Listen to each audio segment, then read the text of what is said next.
Hey guys, welcome back to episode 8 of Critical Condition. I will be your host for today. My name is Mario, and this Norwich City fan over here, his name is Mitchell. Sup? So, how's it going, Mitchell? How have you been? What's been new for this week?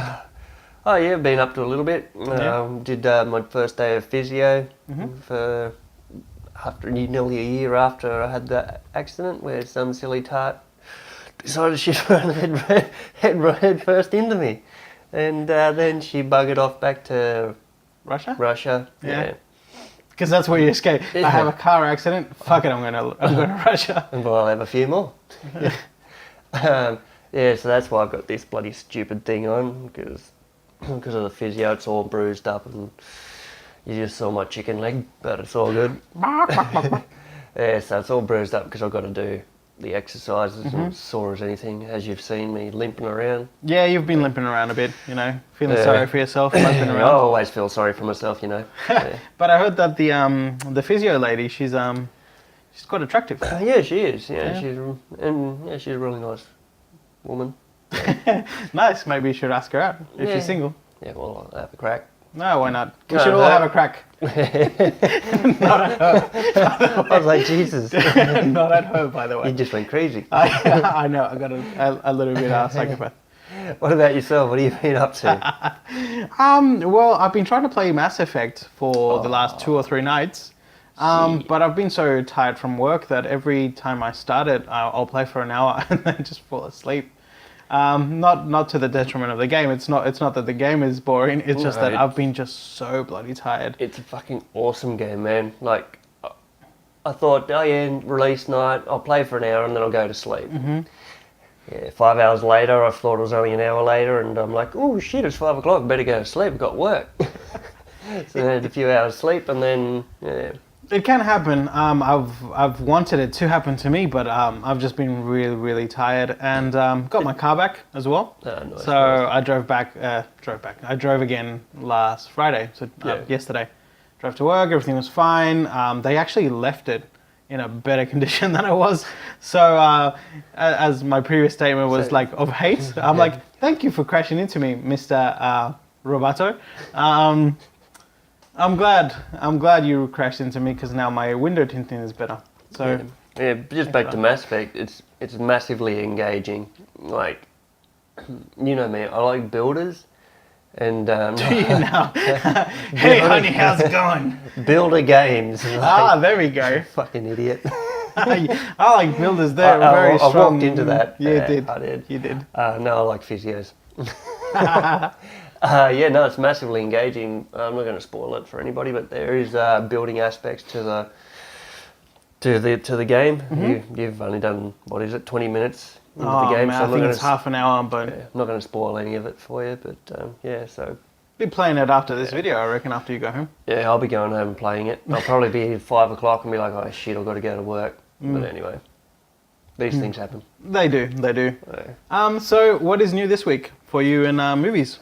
Okay, so it's not a new movie. It's how dare you? Yeah, I know. That's it. I'm not watching. It's probably one of my favourite movies, and I'm doing this because they've got a newer one coming out.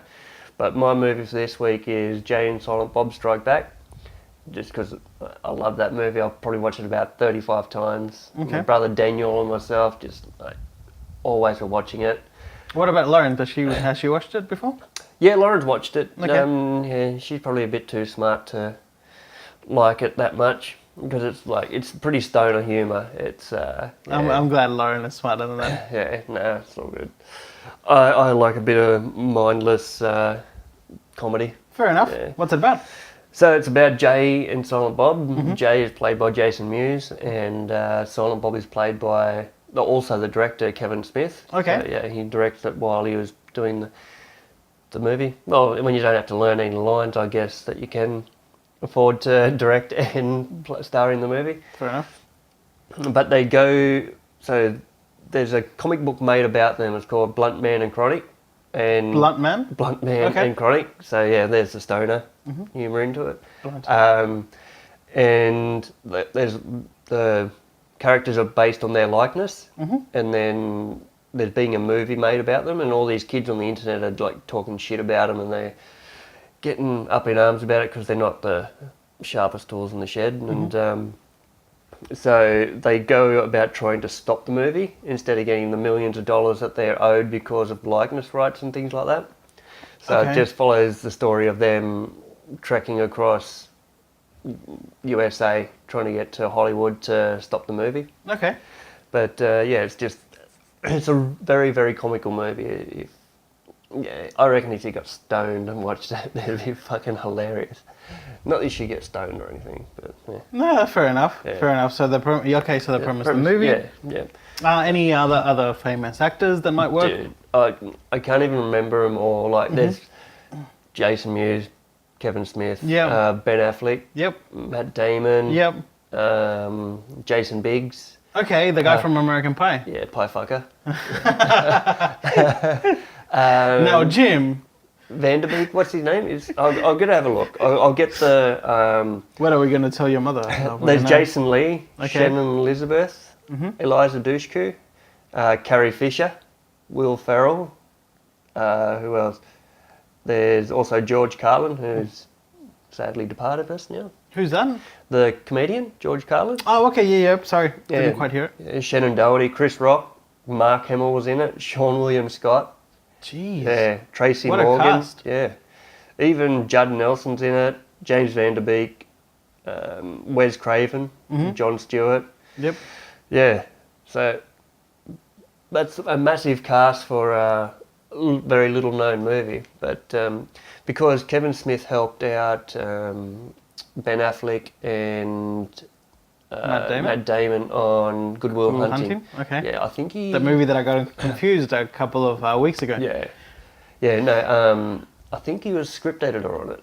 Okay. Yeah. They wanted him to direct it, but he was like, no, because he had other commitments. So, he didn't end up directing Good Will Hunting, but I bet he regrets that now because...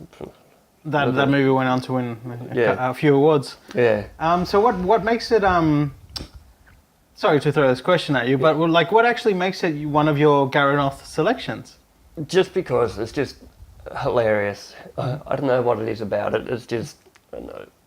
I'm not going to say it speaks to me because it really doesn't. It's if it does, you're a stoner. Yeah, well, just a little bit. I can't afford to be a stoner. Be like, no, hey man, you got this stuff. Even though it's good for your asthma.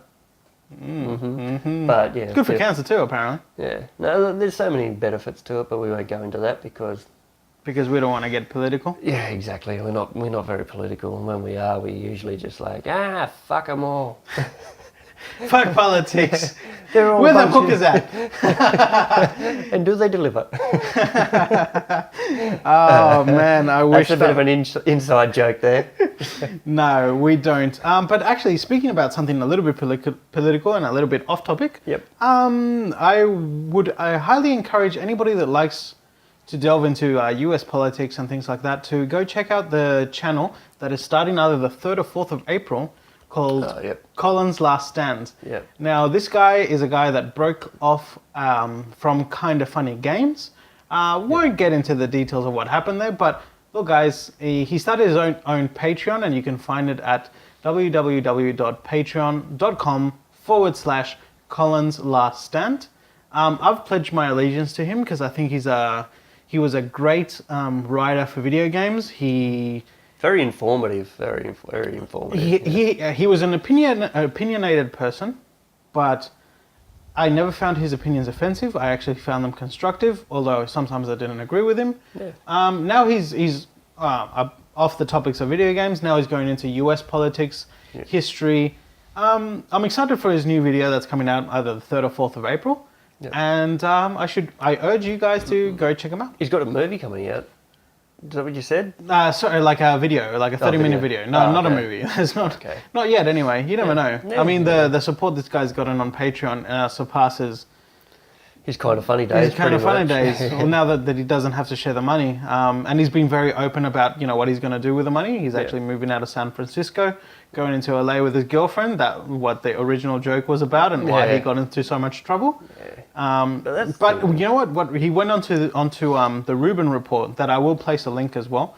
He went onto the Rubin Report, and I watched it. And I was fascinated by it, and he makes no apologies because the way that the media portrayed him was not what his intention was, and he will not apologize. And you know what?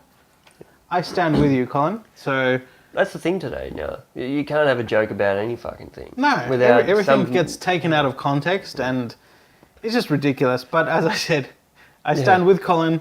I am a Patreon supporter for him, and I wish him the best of luck. And I can't wait for his video because he's an interesting dude.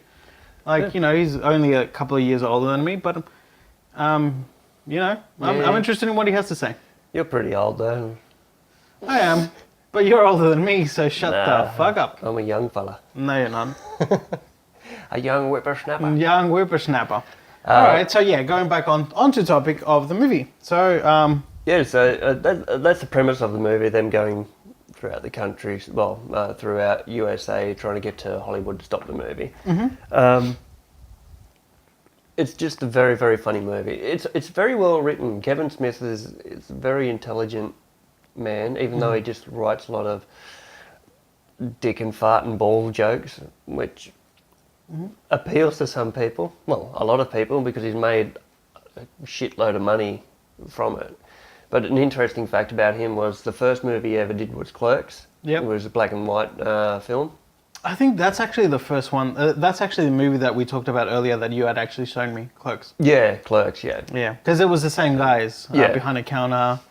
Yeah, or up against a wall, maybe smoking. Yeah, they were up against the wall. They sat outside the supermarket Quick Stop, I think it was. And that's Randall and can't remember the other guy's name in that. But yeah, that follows the story of those two guys, the Quick Stop employees, because I think at one point he was a Quick Stop employee. No, he was a employee of a video store. Oh, okay. Yeah, haven't seen those for the years. Younger generation, those things probably don't exist anymore. No. There's only a fair few, not like Blockbuster Video back when we were teenagers. That's where you went to rent games and things like that. Yeah, I remember doing that so often, just going in there, just getting games, coming back home. But half the time you bloody got the games, they were completely fucked anyway because especially PC games, remember? Yeah, they'll scratch the shit out of, and then you get to a pivotal part of it, or it just goes. You're just about to kill the boss, and then it just goes. And then you're like, serious? God. Yeah.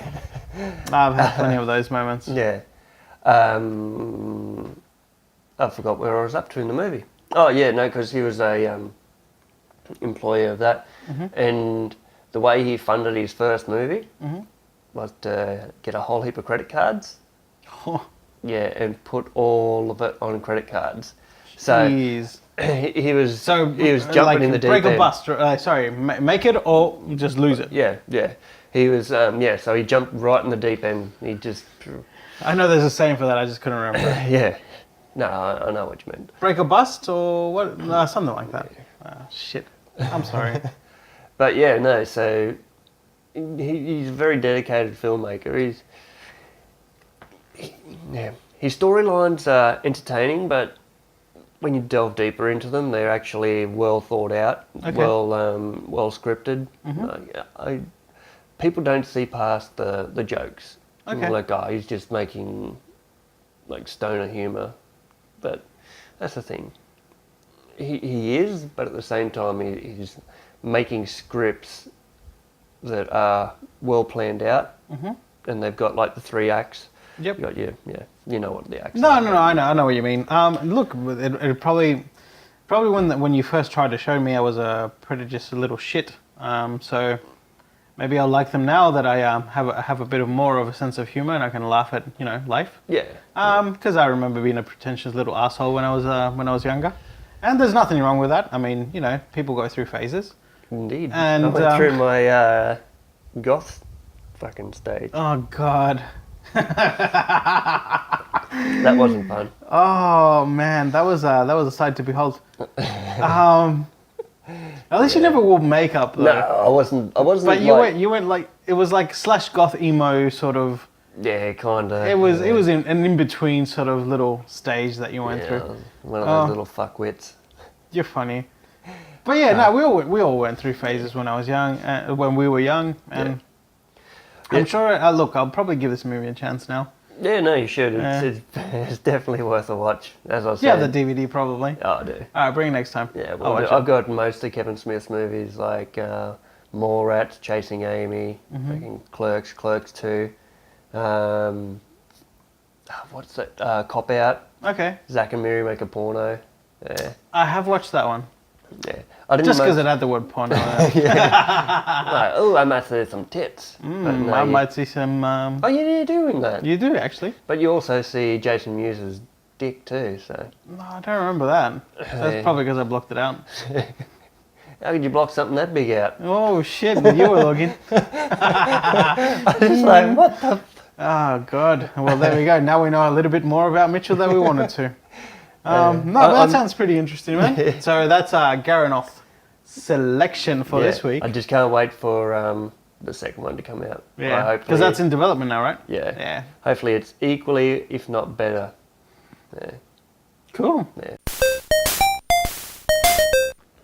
So, man, what have you got for us in gaming this week? What I have in gaming for you this week is have you ever heard of the franchise Persona? Only from what you've told me, yeah. Yeah. All right. Persona 5 is my game for the week. Now, Persona is a very interesting Japanese RPG, as you guys probably are well aware of, that I absolutely adore this type of game. Yeah. Now... Yeah, I'm a completely different type of gamer. Yeah. The only Japanese RPG I really like is, I don't need to say it. I don't need to say it. Oh, you don't need to say it? All right. Because everybody knows. All right. If you don't, you need to go back and watch our other episodes. Found in the description at the end of this video. Ding, ding, ding. Advertising. Okay, so anyhow, Persona is a RPG, Japanese RPG, which normally tells a story of high school seniors. Yeah. Tends to be anyway. Yeah. And how they find the secret realm and they teleport into the secret realm, and it always has to deal with like types of murders or crimes that they need to solve to... So kind of like Narnia. Just not as bad as Narnia. Yeah. I'm sorry for all the Narnia fans. Narnia is not that bad of a movie. I mean, Harry Potter is definitely worse than that. I like Harry Potter. I like them both. You know me, I'm fantastic, although. I lie. I don't lie. I don't like them, but I necessarily hate people that, like Narnia and all that stuff. I just never got into it myself, as much as you don't get into Japanese RPGs. Yeah. So, yeah.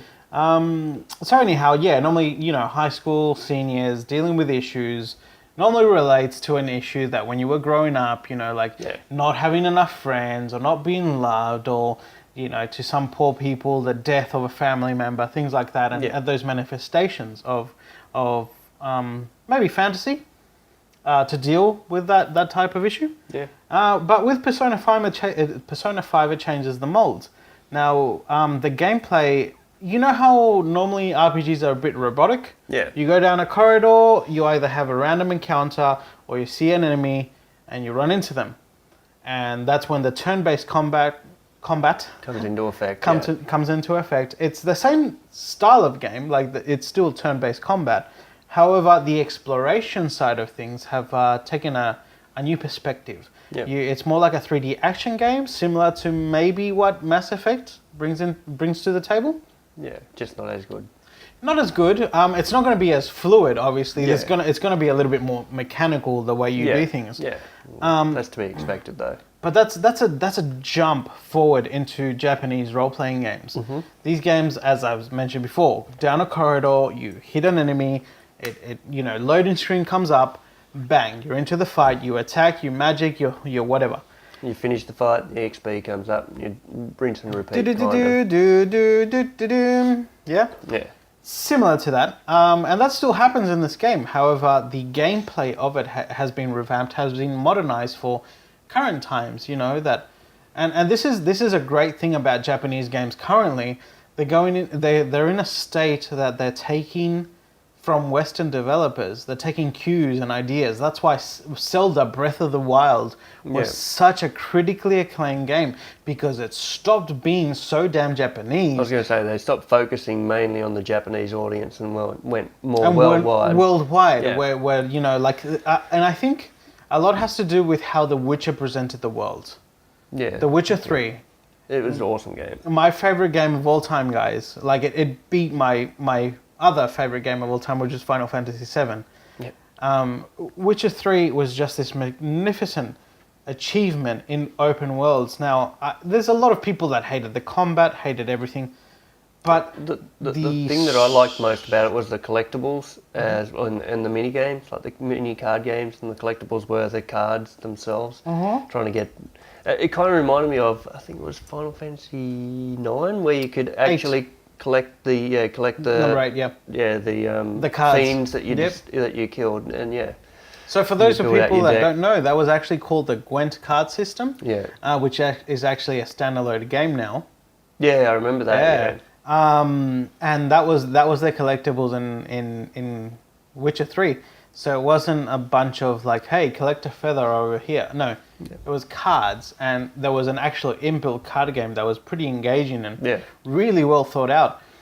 So yeah, and you know, Japanese developers are taking cues from this, from like these really successful games that have come, and I'm glad that the Persona series has gone that way. Yeah. Because even though Persona 4 was, you know, amazing, it's like an 80-hour RPG that has like love, betrayal, hate, family issues, just workaholics. Like, it's such a great social package. Yeah. That Persona 4, you know, was. And Persona 5, continues onto that thing. Yep. So I really love Persona 4. Like, as you can tell, I can tell. Oh my god, it was just such an amazing game. And even 3 was actually 3 was actually reprimanded because the intro sequence has this high school teenager, a CG sequence or anime sequence, running through the stairs of a high school, and he gets to the roof. It's all raining, thunder. All these TVs are all static, right? And he's being chased by something, and they show a shot of his like mouth saying like, this is the I think I'm ad-libbing here, but I'm pretty sure he went something like, this is my last chance. This is the only thing I can do to save everybody. And then it cuts to him like holding this gun device, because it's not a gun, and he goes, and that's how it opens. Yep. And everybody at the time when video games weren't as widespread, people were like, oh, he's committed suicide. If they had bothered to just delve 5 minutes into the game, this was a device that allowed him to open up the persona in the spirit realm. That defended him, and then he fought against demons and blah, blah, blah, blah. Yeah. And this is the type of game this game is. Yep. You know, It kind of pushes the boundaries a little bit. pushes the boundaries. In fact, the group of people that you will eventually meet in the game are called the Phantom Thieves of Hearts. Yep. Now, the premise, the story is this silent protagonist, as you would normally find in a JRPG, has previously been expelled from his other high school to go into the Shujin High School? Shujin High School. Was completely fictional, because he assaulted a stalker in his previous one. I'd have sold a stalker too. Fuck that. Hell, yes. You ain't coming near me. But yes, so that the story's about that, and him engaging with new people that he doesn't know. Yeah. Obviously, after discovering their persona powers, and by the way, I haven't explained what personas actually are. Yeah. Personas are a manifestation of a demon. A manifestation of a demon that attaches itself to a person. Yeah. So, you know, like, God, just to give an example. So for example, his demon would be a social outcast because he's coming to a new school. He's not in any group whatsoever, so his demon would be considered a social outcast, I guess you could say. That's just an example. Maybe. And like I'll bring it into the current world. Like for example, your physical prowess. You would be all right, baby. Keep on rolling. You would be like the persona that would follow you would maybe be athletic, stealthy because you can hide, you know, and quite Randy. Fair enough. So that would be your type of persona. So focus more on agility, athleticism. Yeah. As despite of your bung knee. Yeah. Whereas a persona like me that, you know, likes to go to the gym 3-4 times a week, lift weights, would be more robust, more towards strength aspect. Yeah. And that's the type of persona that would, like the demon that would like, you know, identify itself with me. And that's the type of demons that are associated with these characters. Along with that, you know, developed by Atlus, I forgot to say. Yeah. Atlus has developed Persona 3, 4, but they've also done side-scrollers in the Dragon Crown, which is, do you remember Final Fight? Yeah. Or Double Dragon? Oh, I love Double Dragon. Like we were talking about. So these guys did they do modern representation of these games. Dragon Crown was a PlayStation 3 sleeper hit, I would say. That was very popular in Japan because it was a 2D side scroller. Yeah. And I played it on my holiday when I was in New York for the first time visiting my sister. It was fantastic. Played on my Vita. It was great. They also did the remaster of Odin Spheres 4. Sorry, no, I threw that number out of my ass. Odin Sphere. Yeah. I was thinking of Star Ocean for some reason. Shifter or something like that. Yeah, some German name. Yeah. Again, this is a developer that specializes in bringing, you know, the niche Japanese title into the Western audience, and they actually got bought out by Sega recently. But Sega, that has been struggling for a while, actually said in a press release, we're not going to change Atlus. Yeah. Atlus is a company that has had mild success over the time. They're self-sustaining. We're not touching them. Yeah. But I'm excited for the new Sonics that Sega has currently in development. They don't look as bad as the old ones. Yeah. As the free game that they released on the Wii U, that was absolutely rubbish. Yeah. Anytime anybody releases a free game, it's not going to be the greatest. I can't even remember why it was free. But yeah, it was not good. Sorry, I'm not playing on yourself under here. My fucking knee is just throbbing. Yeah, you're obviously, like, I noticed you were like, oh god, my knee. No, but seriously guys, Persona 5 is a Japanese RPG turn-based combat with a very interesting story. These stories make you relate to the characters that are in them, and I'm not even, like, you should play this. This is, as I said before, this is my most anticipated game that I've had all year. From what I've seen of it, I'll actually give it a go. Like, I think you should, man. I'm not the biggest JRPG, but yeah, I'll give this a go. They're just fun, and the character building is great. The stories are great. The combat, you know, give or take, you know, it really does depend. It's not real-time combat. Yep. But I think you should give it a try, and that would be my recommendation for, I believe it's April 5th. April 4th or 5th. I just forget the day currently. I'll put it in the description below, as I normally do to correct myself. Yeah. But yeah, you should definitely give it a try. I know that as soon as that game releases, I'm not playing Mass Effect, I'm not playing Horizon, I am finishing Persona 5, because that's how much I love this series. Oh, nice. Yeah. Nice. So I'm guessing that's I think that's the show for tonight. Yeah. So guys, if you liked anything in our show today, please like, share and subscribe. You can also find us on askuscc@gmail.com, which is also in the description below. And so if you also want to see me looking like Ragnar Lothbrok, please like it, share and subscribe. Yeah, because we haven't gotten any more subscribers this week. No, and I thank all 40 subscribers that have, you know, stuck with us, and I'm glad you're enjoying our videos. But we look forward to entertaining you guys more. So yeah, just share it around and support us as much as you can. And hopefully you like the green screen effects that we had last week. Yep. They will be continuing on this week as well. Yeah. I like them, they look pretty cool. And I think that will be the new format going forward, because that's always the vision that we had. Yep. But yeah guys, so have a great week. Alright, see you later guys.